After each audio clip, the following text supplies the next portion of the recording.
Tempat anak ada kuburan-kuburan tua yang tidak dipakai, tapi sekarang dijadikan tempat pertemuan warga RT.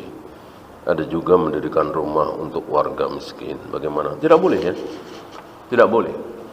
Kalau boleh, tentu Nabi sudah tidak menghiraukan lagi kuburan tua saat beliau mau membangun Masjid Nabawi. Ada kuburan tua di situ. Enggak banyak. Ya mungkin nggak sampai 10 ya. Nabi perintahkan kepada para sahabat untuk memindahkan tulang belulang. Jadi Nabi tetap menghormati walaupun itu sudah ratusan tahun. Pindahkan. Ada satu suku kita dengar di negeri kita ini, yang di suku itu nggak ada kuburan. Nggak ada kuburan. Jadi kalau ada orang mati dikubur, ya mungkin seminggu atau 2 minggu udah hilang, udah nggak dianggap sebagai kuburan. Ya mungkin seminggu 2 minggu kasih batu nisan, habis itu dicabut, ya nggak dianggap lagi. Mau dibikin apapun, mau ditanemin apapun, mau dibangun bangunan apapun, jelas ini keliru, jelas ini salah. Nabi tetap menghormati kuburan tua walaupun itu kuburan orang-orang kafir. Ya. Ada beberapa akhlak Nabi yang harus kita perhatikan bersangkut paut dengan mayat walaupun mayat itu orang kafir.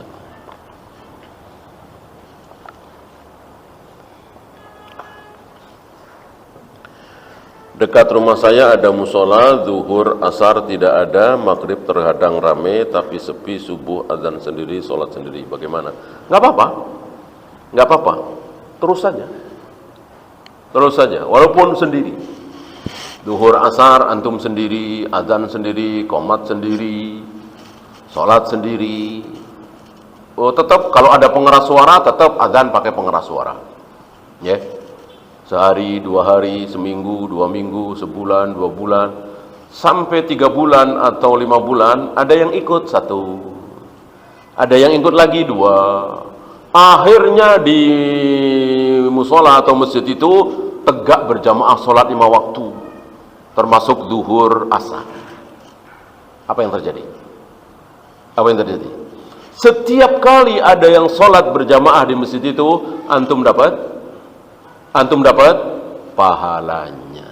Kata siapa? Kata Nabi alaihi salatu wassalam, man sanna sunnatan fil Islam, barang siapa yang mengawali perbuatan baik. Ya, ini jangan sampai salah terjemah. Barang siapa yang membuat satu sunnah, seolah-olah boleh bikin sunnah. Bukan. Mengamalkan satu sunnah Nabi yang di situ tidak diamalkan, lalu diikuti oleh orang, maka setiap kali ada yang mengikuti, dia dapat pahalanya. Di kantor antum gak ada satupun yang memanjangkan jenggot. Antum orang pertama yang memanjangkan jenggot di kantor itu. Ya biasalah, diledek, dicaci, diomong. Antum sabar, lalu ada yang mengikuti 1, 2, 5, 10. Maka setiap kali ada yang mengamalkan sunnah Nabi berjenggot di kantor itu, antum dapat pahalanya. Dan seterusnya. Maka jangan ragu, jangan berkecil hati ketika antum menjadi orang pertama sholat berjamaah di masjid itu, pakai jilbab pertama kali di kampung itu, mengamalkan sunnah Nabi di kampung itu, termasuk sunnah tarkiyah. Misalnya di kampung itu melakukan berbagai macam ritual bid'ah, antum orang pertama yang tidak melakukan, lalu ada yang mengikuti 1, 2, 3. Maka setiap kali ada yang tidak ikut-ikutan bid'ah, antum dapat pahalanya. Bolehkah menolong orang membayar hutang yang ada ribanya karena belum punya uang untuk melunasi hutang tersebut? Jangan ya, jangan. Wala ta'awanu 'alal itsmi wal 'udwan. Jangan menolong orang yang mau berbuat maksiat. Riba kan maksiat. Ya. Dengan antum tolong, akhirnya dia minjem riba. Kalau untuk membantu orang supaya terlepas dari jerat riba, boleh. boleh, ya.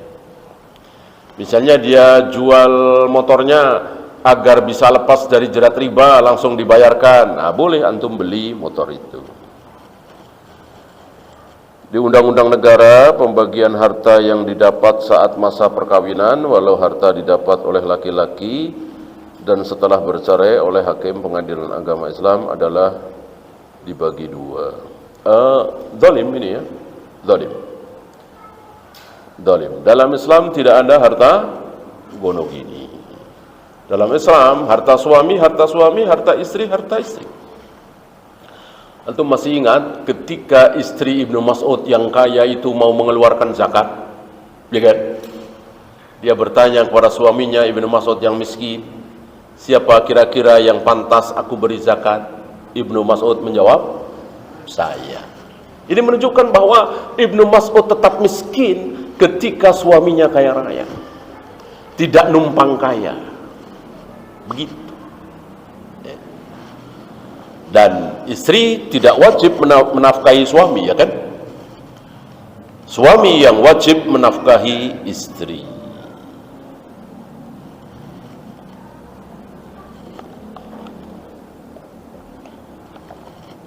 Oleh karena itu, ketika suami istri bercerai, maka suami membawa hartanya, istri membawa hartanya.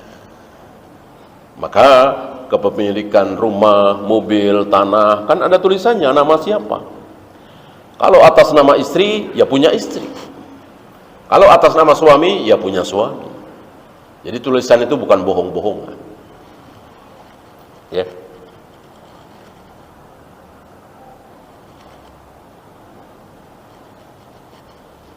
Jika suami sudah punya wudhu, kemudian ingin baca Al-Quran, tetapi istri minta bermesraan, apakah yang sebaiknya suami lakukan? Lihat keadaan, ya. Lihat keadaan. Ada waktu-waktunya, ya kan? Ada waktu di mana suami istri bermesraan, ada waktunya di mana untuk ibadah, apalagi ini Ramadan misalnya, dan seterusnya. Adapun istri memenuhi keinginan suami untuk berjima, ini wajib. Ini wajib. Bahkan walaupun sedang puasa sunat ya, bukan puasa wajib. Maka haram bagi istri untuk berpuasa sunat ketika suaminya ada di rumah, kecuali meminta izin.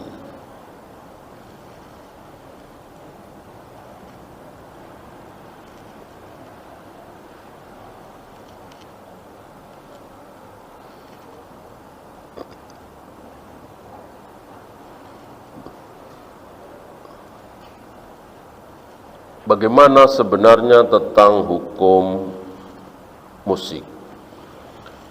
Kaum salaf kan yang jadi sandaran kan kaum salaf ya. Lahwal hadis yang dimaksud oleh Ibnu Mas'ud adalah musik. Dan Nabi sudah tegas mengatakan, sayati 'alan nasi aqwamun, kelak akan muncul satu kelompok kaum, yastahillunal hirra wal harira wal khamra wal ma'azif.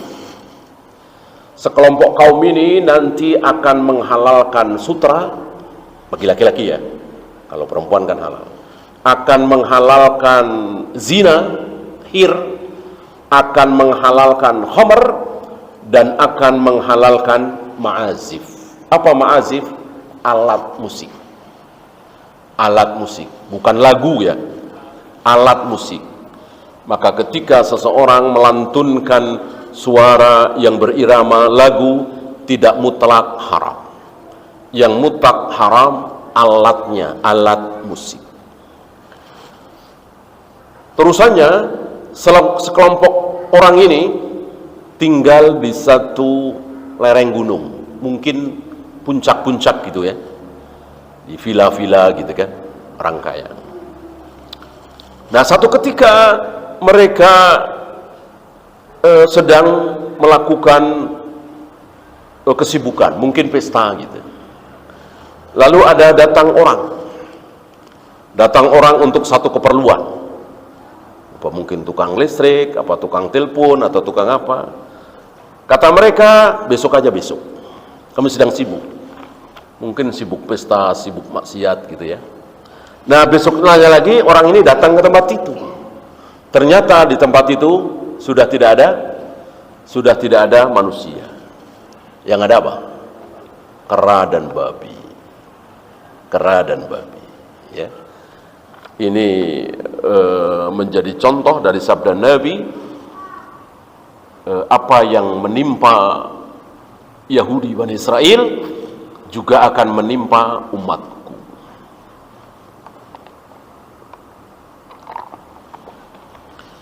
Ciri khas Yahudi apa? Menghalalkan yang haram kan? Ciri khas Yahudi kan menghalalkan yang haram. Nah, alat musik yang diharamkan dihalalkan oleh kaum muslimin, maka akan bernasib seperti Yahudi, dirubah menjadi kera dan babi.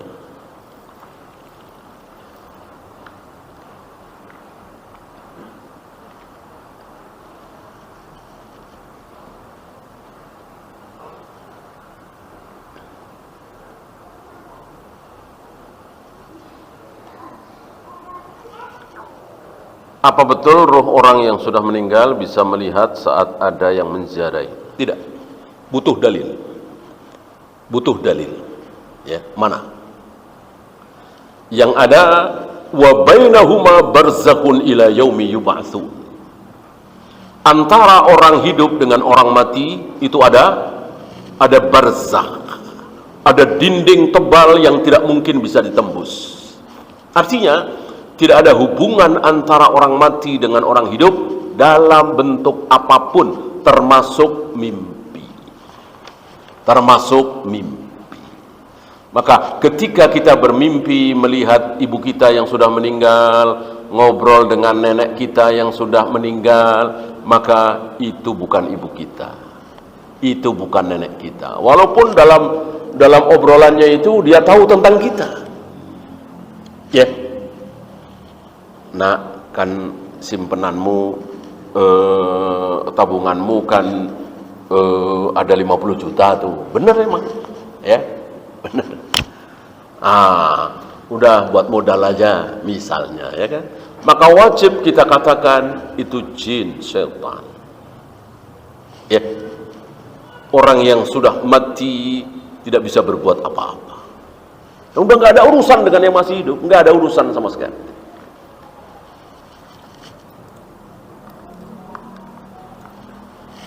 Yang ada urusan yang masih hidup, mendoakan supaya diampuni, supaya diselamatkan dari azab kubur. Itu kan urusan kita yang masih hidup, bukan urusan mereka yang sudah meninggal.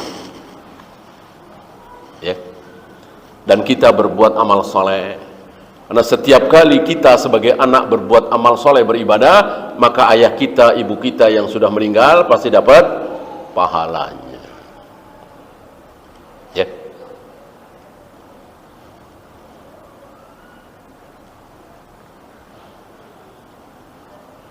Ketika selesai salat sunnah, apakah kita dianjurkan istighfar 3 kali? Tidak ya. Ini salat fardu. Astagfirullah, astagfirullah, astagfirullah, Allahumma antas salam, dan seterusnya. Ini salat fardu. Maka jika kita beristighfar dalam rangka memohon ampun kepada Allah, ya silahkan. Ya. Sifatnya jangan seperti setelah sholat fardu. Antum beristighfar sambil nunggu qomat, ya silahkan. Astagfirullah boleh, astagfirullahaladzim boleh, wa atubu ilaih boleh. Bukan dalam rangka seperti sholat fardu tadi. Atau mungkin sedang nunggu pesawat, mungkin sedang menunggu tamu datang, beristighfar, bertasbih boleh, jangan dihitung. Kalau habis salat fardu kan dihitung 3 kali, jangan kurang, jangan lebih. sudah rencana untuk kurban, tapi qadarullah ada kebutuhan lain seperti membantu teman, mau nikah dan lain-lain. Antum bisa lihat ya, jika memang dibutuhkan, sangat-sangat penting, antum kurbankan, diri antum tidak berkurban, boleh. Tapi kalau sekedar pesta, hura-hura, ya kan, ini kurang ininya, kurang dekornya nih, 5 juta nih buat dekor, ya. Lalu antum kurbankan, tentu ini tidak tepat, ya. Puasa Arafah itu yang benar di saat jamaah haji sedang wukuf di Arafah atau 9 Dzulhijjah. Wukuf. Tidak mungkin sabda Nabi itu kesleo, kepleset, ya. Kalau puasa Arafah boleh beda dengan wukuf di Arafah, lalu Nabi mengatakan saumu yaumi Arafah yukaffiru sanatan madiyatan, puasa Arafah itu bisa menghapus dosa setahun yang lalu, berarti Nabi kesleo lidah, kepleset, berarti nggak maksum dong, ya. Mestinya Nabi mengatakan puasa 9 Dzulhijjah, jangan bilang puasa Arafah, karena nggak ada hubungannya dengan wukuf di Arafah, kan begitu. Tentu tidak mungkin Nabi kesleo lidah, kepleset lidah, salah omong. Jadi Nabi mengatakan puasa Arafah menghapus dosa setahun yang lalu, karena memang betul-betul puasa Arafah bertepatan dengan wukuf di Arafah. Namanya Arafah, tempatnya Arafah, harinya Arafah, ya. Dan sepanjang sejarah belum pernah terjadi Rasul dan para sahabat puasa Arafah beda dengan wukuf di Arafah, nggak ada riwayat, ya. Nah, mestinya kita puasa Arafah tidak usah melihat tanggal kalender, lihat saja kapan wukuf. Wukuf hari Ahad, kita puasa Arafah hari Ahad, tentu Seninnya Idul Adha. Wukufnya hari Rabu, kita puasa Arafah hari Rabu. Hari Kamisnya Idul Adha, dan seterusnya. Apakah angsiu untuk bumbu masakan itu halal? Saya nggak tahu angsiu itu apa. Kalau memang khamar, memabukkan, ya tentu haram. Ketika jelas orang bisa mabuk dengan angsiu itu, kok dipakai, jangankan sesendok, setetes saja haram, ya. Ma askara katsiruhu faqaliluhu haram. Jika yang banyak bisa bikin mabuk, maka jika sedikit tetap haram, ya. Kalau sedikit, setetes 2 tetes kan nggak mabuk tuh, whisky misalnya atau apa kan, atau bahkan mungkin setengah sendok kecil nggak mabuk. Apakah menjadi halal? Tetap haram. Wallahu a'lam. Ya, habis kita akhiri. Oh ya, silakan.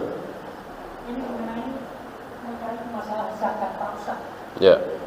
Zakat mal Pak Ustaz ya. Maka itu mengeluarkan zakat harta itu apakah baiknya memang dikeluarkan di katakanlah di kebutuhan bersih buat bersih, atau memang ada yang terbaik ini kalau kita lembaga ahli zakat. Nah itu kan ini yang lebih bagus nih kalau menggunakan zakat di pasar. Meskipun ada ketentuan kalau di lembaga ahli zakat itu ada tentang zakat berusaha dan zakat lainnya, di mana ketentuan di dalam syariat yang saya tahu itu kan batas zakat harga itu kan jumlah misalnya kan 4,85 Ustaz ya. Itu kalau mengkaitkan dengan ahli zakat sebenarnya bagaimana? Dua-duanya tidak ada di zaman Nabi, ya. zakat diberikan ke masjid, zakat diberikan ke lembaga. Dua-duanya kan nggak ada di zaman Nabi. Di zaman Nabi namanya zakat itu untuk siapa? Hah? Iya, fakir, miskin, mu'alaf, ibnu sabil, gori. Nah, kebetulan masjid itu atau lembaga itu menyalurkan ke fakir, miskin. Ya boleh, itu masalah teknis ya. Kita berada di lingkungan di mana kita nggak ketemu orang-orang miskin misalnya ya. Nah, sementara lembaga itu atau masjid itu banyak tahu orang-orang miskin, ya bolehlah. Gitu. Tapi kalau kita tahu di depan mata bahkan saudara, sepupu, keponakan pada miskin, istilahnya kelaparan, keleleran, ya ngapain pakai lembaga, ngapain pakai masjid? Kita kasih mungkin ke keponakan, sepupu, tetangga, kiri kanan, orang di depan mata. Gitu. Yang penting ke 8 asnaf, 7 sekarang ya. Yang 8, yang 1 kan nggak ada sekarang, sedang nggak ada, budak ya kan, rikok. Jadi bisa dipilih antara fakir, miskin, gorim, ibnu sabil, mu'alaf. Gitu. Jadi lembaga atau masjid itu cuman masalah teknis.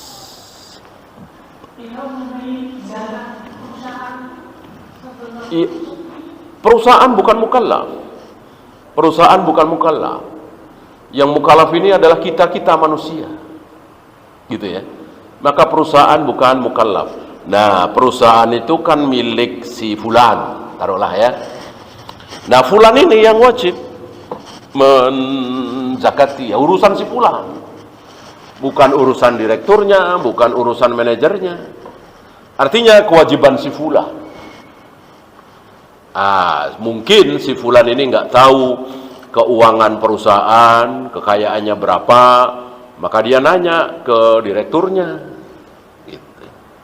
Intinya yang diwajibkan, yang diancam dosa adalah yang punya perusahaan, bukan perusahaan. Paham sama ya?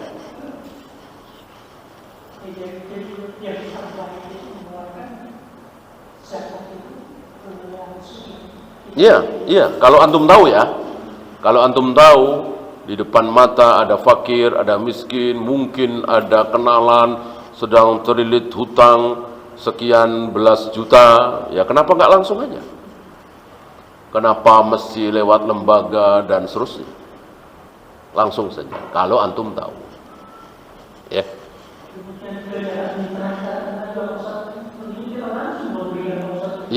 Ya, zakat fitri ya, bukan zakat fitrah. Zakat fitri ya langsung. Kalau kita tahu, kalau kita punya tetangga, saudara yang betul-betul membutuhkan beras itu, kita berikan secara langsung. Wallahu a'lam. Ya.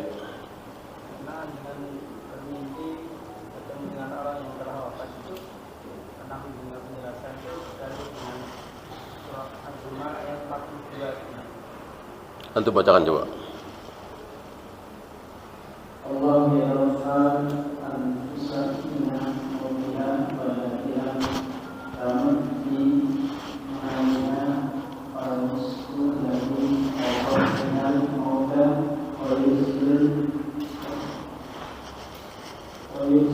qom bila ada misalnya nabi dari